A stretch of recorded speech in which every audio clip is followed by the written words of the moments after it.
breaking news on WFLA Now. Here's JB Buno.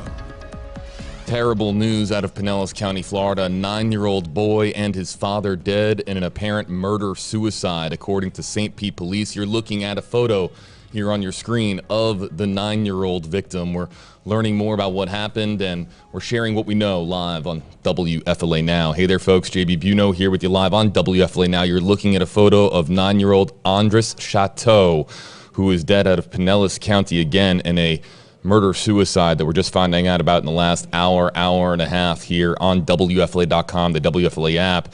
44-year-old father Kevin Bybee also dead in this apparent murder-suicide, according to St. Pete Police. Let's bring in WFLA's Chip Osowski joining us live from the scene. Chip, you're there where this is all unfolding behind you. What's the latest? JB, this is an absolute awful scene out here. You can see crime scene technicians and detectives are on the scene, as is the medical examiner at this hour. We're talking about Unit 3913 at the Trellis at the Lakes apartment complex. Here is what we know right now. Apparently the child's mother called police last night. She was supposed to pick up Andres at the apartment where he was staying the weekend with his dad. She apparently knocked on the apartment door and there was no answer, so she called police last night. Police responded and there was no indication that there was any foul play involved, so police did not have probable cause to enter the apartment, so they left. And the mother returned this morning at 9:35 again, knocked on the apartment door, did not get a response. At that point, she went to the apartment complex main office and asked if they had a maintenance person or a management person that could let her in the apartment to find out if they were in there. And at that point, that's when a maintenance worker entered the apartment and found the two bodies. Again, it is an apparent murder-suicide. All indications are Kevin Bybee shot and killed his son, Andres Chateau, before turning the gun on himself. But obviously, police always say that the medical examiner has the final say on a cause of death. But we did speak with Yolanda Fernandez, the public information officer with the St. Petersburg Police Department, just a few moments ago. Last night, the mother of the 9-year-old boy came to pick him up. He'd spent the weekend with his father, and the father wasn't responding to text messages and he wasn't answering the door, so they contacted police. Police officers came, found nothing out of the ordinary, no sign of foul play. The neighbors hadn't heard anything unusual, so they had no legal reason to force entry into the apartment. This morning, the mother came back again and talked to management and got one of the managers here at the apartment complex to come and open the door, and it was the apartment complex employee who actually found the bodies. And our preliminary investigation shows that the father shot his 9-year-old son and then turned the gun on himself and committed suicide. How long, do we know how long? I guess we don't know when this happened. We don't know when this happened. At this time, we don't have any information from neighbors that they heard anything. They had been in a contentious custody dispute, but there had been no threats or signs beforehand that it would get to this point. So it's very preliminary in our investigation, but all signs are pointing to a murder-suicide, and of course it has to be confirmed by the medical examiner. Any indication as to the relationship between the man and the woman? Were they married, ex-wife, ex-husband? They were just the parents of the child. As far as we know, they were not married. This is a really sad situation. Very sad situation. The child went to school in Pasco County with his mother, and unfortunately, this is just a very, very tragic end. What school? I don't know the name of the school. So the mom lives in Pasco County? Mm-hmm. Right. And they had joint custody then? Well, they were still working through those details apparently, but he was spending the weekend with his dad, and so she came to pick him up Sunday evening, and that's when she wasn't able to get hold of him. But as often happens with these kinds of civil cases, it could be that the father had him out late, or they had gone somewhere, he'd gone somewhere with the child. Who knows, but there was no reason to suspect foul play, and we had no authority to forcibly enter the apartment complex, the apartment. Have you guys gotten in the apartment now? Well, yeah, I didn't know if there was a search warrant. yeah, no. And do you know when did she first call police? Was it Friday or Saturday? Sunday evening, 6:22 is when we were first called to check welfare and see if we could get him to open the door. Didn't open the door, wasn't responding to the phone. So there, again, it's just legally, we have to have exigent circumstances in order to be able to legally force our way into someone's private residence. And we just didn't have enough to force our way in. And then, of course, this morning, she was able to get someone from the apartment complex to let her in. And the apartment complex employee was the one who entered. I know this goes without saying, really, but it should never, things like this should never end in violence. There's always a way, right? Yeah, it's just a very sad situation that he didn't receive the help he needed. And then, unfortunately, not only his life, but his son's too. Very sad. So many people are affected by this now. And that was Yolanda Fernandez of St. Pete Police being joined on the right side of your screen here by News Channel 8's Chip Osowski joining us live from Pinellas County. Chip, a lot of folks now just finding out about the story. You might be just joining the live stream here, folks. We're live on WFLA.com, on Facebook Live and YouTube Live as well. Chip, a lot of folks in our comment section looking for more specifics into what area of St. Pete that you're located in. Where are you located in specifically? Yeah, it's the trellis at the Lakes apartment complex. We're on 9th Street North, just to the north of Gandy. That is the area where this happened. And just to recap, for those just joining us, all indications are this was a murder-suicide. Police are telling us that it appears that Kevin Bybee shot and killed his son, Andres Chateau, before turning the gun on himself. Obviously a very quiet neighborhood out here. Neighbors are pretty shocked at what happened. I can tell you that the child's mother and grandmother are here on the scene. They are obviously too upset to speak at this point for obvious reasons I can't even imagine. Still obviously a very active scene. Detectives and crime scene technicians are still here at this hour. We just understand that one of the bodies was removed from the apartment complex. Another question people may be having is, what is the relationship with the child's father and mother? We don't know at this point. We know that the child lived with his mother in Pasco County and went to a school up in Pasco County. I believe it's Innovations. He was staying the weekend here in St. Petersburg with his father. His mother came to, pick him up last night, and there was no answer at the apartment door. She called police. Police responded. No indication of any foul play, so police left. She came back this morning, and that's when she got an apartment complex employee to open the door, and that employee discovered the two bodies. So obviously still a lot of questions. I can tell you that Kevin Bybee was in the process of getting evicted from the apartment complex. That paperwork was just filed in the Pinellas County Clerk of Court's office last week. I believe it was March 24th. So that, I don't know whether that was a contributing factor or not, but obviously that's certainly something that detectives are going to be looking into. I also don't know if perhaps he left behind a note. Obviously, you just heard from Yolanda Fernandez. Still a lot of questions that they have to answer before they can even answer our questions. JB.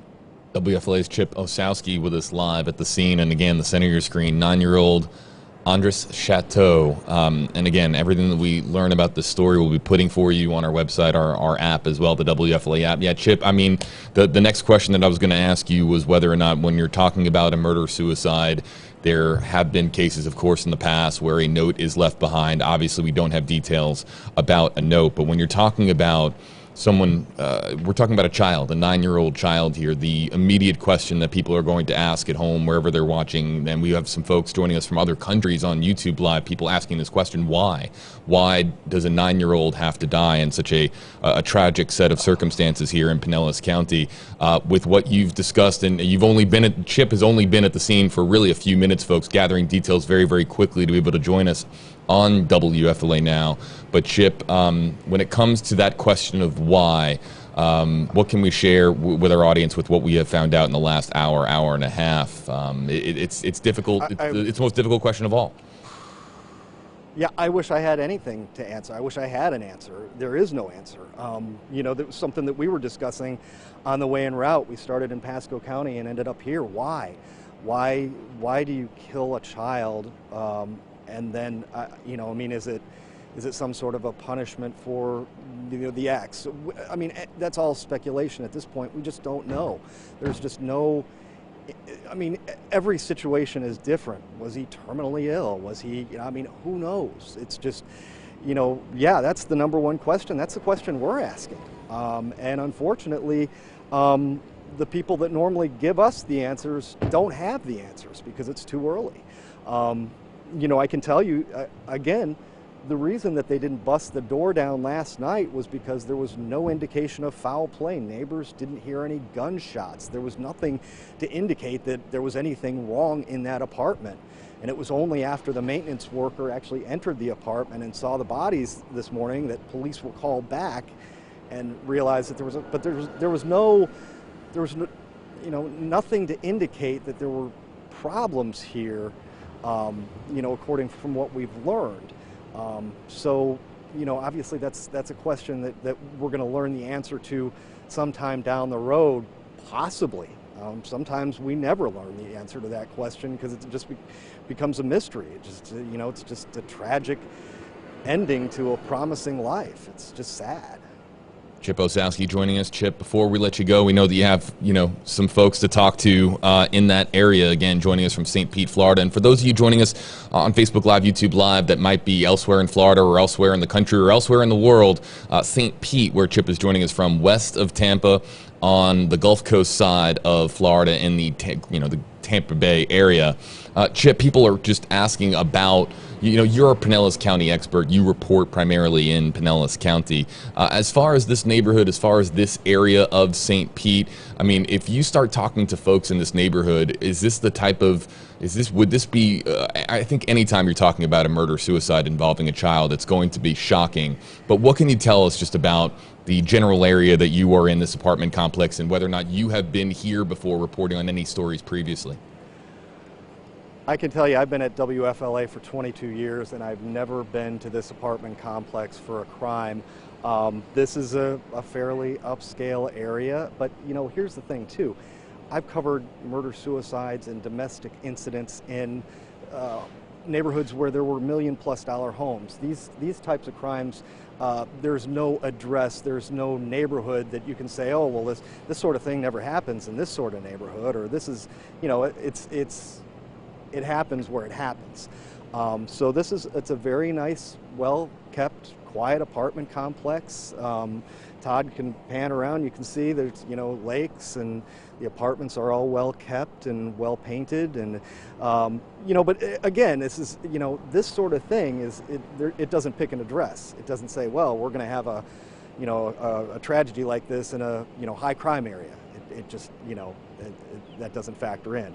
So as far as the area, it's a very nice area. It's, you know, 9th Street North, 4th Street North. It's a lot of, you know, apartment complex, townhomes, that sort of thing. So by its very nature, there's a lot of, you know, people moving in and out. So a lot of people don't know their neighbors for that often, for that long period of time. You know, so we may, you know, do some door knocks around here to try and find folks that knew these individuals, and we may not find anybody because they may have only been here for 6 months or 9 months, and it was just a, you know, I waved hi and waved bye, didn't really know that much about them. But as far as the area, it's a very nice area. Chip Osowski, anything else before we let you go, Chip? I know you got to get to it. Yeah, I think that's pretty much it. We've recapped it. It's just an absolutely awful story, and you know, your viewers and listeners and watchers, they want to know why. So do we. It's just, this is one of those cases that, again, defies explanation. Even for people, veterans that have been doing this for any number of years, we still go, why does this happen? Why, you know, why do you have to take someone else out with you? What is the reason for that? And there generally isn't a good answer. WFLA's Chip Osowski, folks. You'll catch him tonight on WFLA News Channel 8. Give him a follow, of course, as well on social media. Chip, we appreciate the time. Thanks so much for joining us. You bet. All right, everybody, back here with you live on WFLA Now. As you're looking here now, full screen, at a photo of Andres Chateau, the 9-year-old boy who, again, tragically losing his life. This murder-suicide, apparent murder-suicide, according to St. Pete Police at the apartment complex that Chip was just joining us from. We've got all that we know on the story on WFLA.com. So I'll answer a few questions and comments as they come in here. Megan Elizabeth wanting to know, do we know the cause of death? Hashtag KJB, do we want to know the cause of death? Were there gunshots? And the boy and his father, the father being 44-year-old Kevin Bybee, were both found shot and killed as a result of, again, yes, shot and killed. They were found dead of gunshot wounds at the apartment complex. Again, that apartment complex being the Trellis at the Lakes apartment complex. And you heard there from Chip, this is not the crime the type of crime that picks an address or a type of community, but it's certainly going to be, it would be shocking in any community. Any community, it's going to be shocking. But this one, I'm sure, as Chip now works his way around the neighborhood and just talks to folks about, you know, the father and whether or not there were any signs and if they had seen the kid running around, as he just tries to gather some information, some details about this story.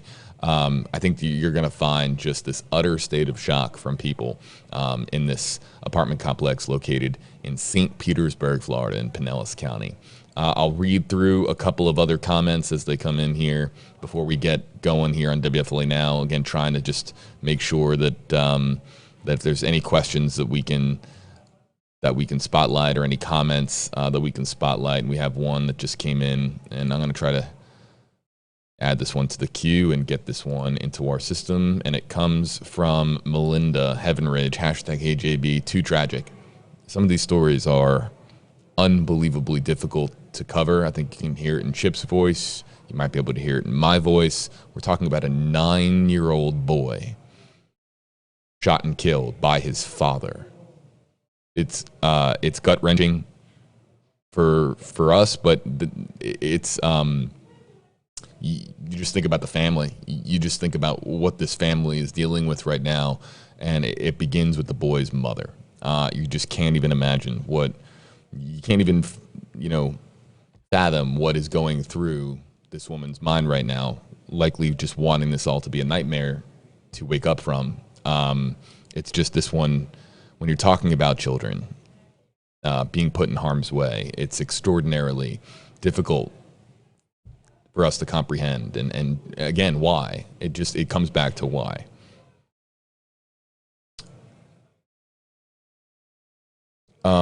As far as gunshots being heard, we're gonna find out, if gunshots and we're gonna find out more. I don't want to speak to that just yet about the chances that we're gonna find out more about how they were able to. You know what? Let's listen one more time. Here's what we're gonna do. We're just gonna play back the interview with Yolanda here one more time, because I want to make sure that we have all of our ducks in a row as far as the information going out about this story. So one more time before I speak, to answer the questions, a couple of the questions that are coming in. Here is the St. Pete Police PIO. Last night, the mother of the 9-year-old boy came to pick him up. He'd spent the weekend with his father, and the father wasn't responding to text messages and he wasn't answering the door, so they contacted police. Police officers came, found nothing out of the ordinary, no sign of foul play. The neighbors hadn't heard anything unusual, so they had no legal reason to force entry into the apartment. This morning, the mother came back again and talked to management and got one of the managers here at the apartment complex to come and open the door, and it was the apartment complex employee who actually found the bodies. And our preliminary investigation shows that the father shot his 9-year-old son and then turned the gun on himself and committed suicide. How long, do we know how long? I guess we don't know when this happened. We don't know when this happened. At this time, we don't have any information from neighbors that they heard anything. They had been in a contentious custody dispute, but there had been no threats or signs beforehand that it would get to this point. So it's very preliminary in our investigation, but all signs are pointing to a murder-suicide, and of course it has to be confirmed by the medical examiner. Any indication as to the relationship between the man and the woman? Were they married, ex-wife, ex-husband? They were just the parents of the child. As far as we know, they were not married. This is a really sad situation. Very sad situation. The child went to school in Pasco County with his mother, and unfortunately, this is just a very, very tragic end. What school? I don't know the name of the school. So the mom lives in Pasco County, Right. and they had joint custody then? Well, they were still working through those details apparently, but he was spending the weekend with his dad, and so she came to pick him up Sunday evening, and that's when she wasn't able to get hold of him. But as often happens with these kinds of civil cases, it could be that the father had him out late, or they had gone somewhere, he'd gone somewhere with the child. Who knows, but there was no reason to suspect foul play, and we had no authority to forcibly enter the apartment complex, the apartment. Have you guys gotten in the apartment now? Well, yeah, I didn't know if there was a search warrant. yeah, no. And do you know when did she first call police? Was it Friday or Saturday? Sunday evening, 6:22 is when we were first called to check welfare and see if we could get him to open the door. Didn't open the door, wasn't responding to the phone. So there's just legally, we have to have exigent circumstances in order to be able to legally force our way into someone's private residence. And we just didn't have enough to force our way in. And then, of course, this morning, she was able to get someone from the apartment complex to let her in. And the apartment complex employee was the one who entered. I know this goes without saying, really, but it should never, things like this should never end in violence. There's always a way, right? Yeah, it's just a very sad situation that he didn't receive the help he needed. And then, unfortunately, not only his life, but his son's too. Very sad. So many people are affected by this now. Back with you live on WFLA Now, and we had a comment. You have to use hashtag AJB for us to be able to animate your comment on screen. But we had a comment of somebody saying, so another custody issue. And so you cannot say yet with this story as to why this occurred.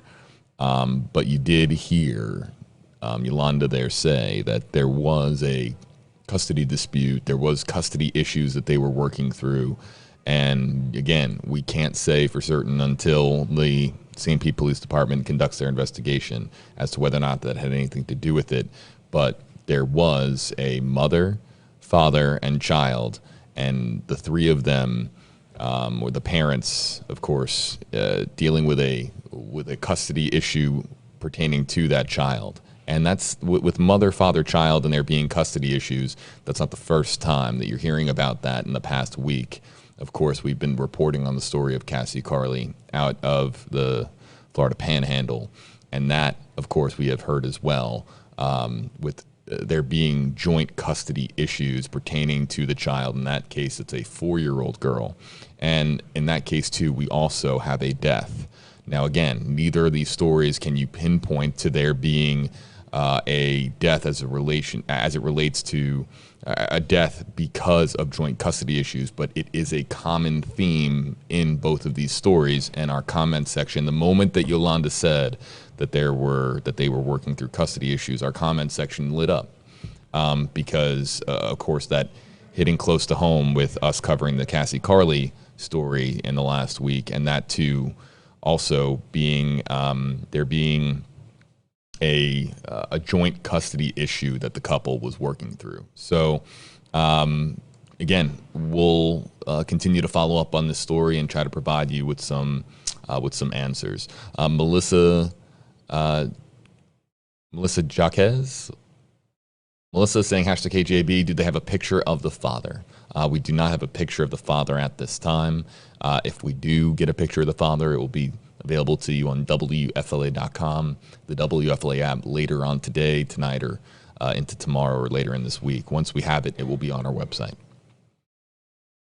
Yeah, Steve Roth. Okay, so this was one people were asking in the comment section, did you hear gunshots? Did they hear gunshots? And this is the reason why people were asking, I think, this question is because if somebody hears gunshots, reports it right away, is there a chance that with the gunshot wound that there's a chance that paramedics can arrive in time to save one or both lives?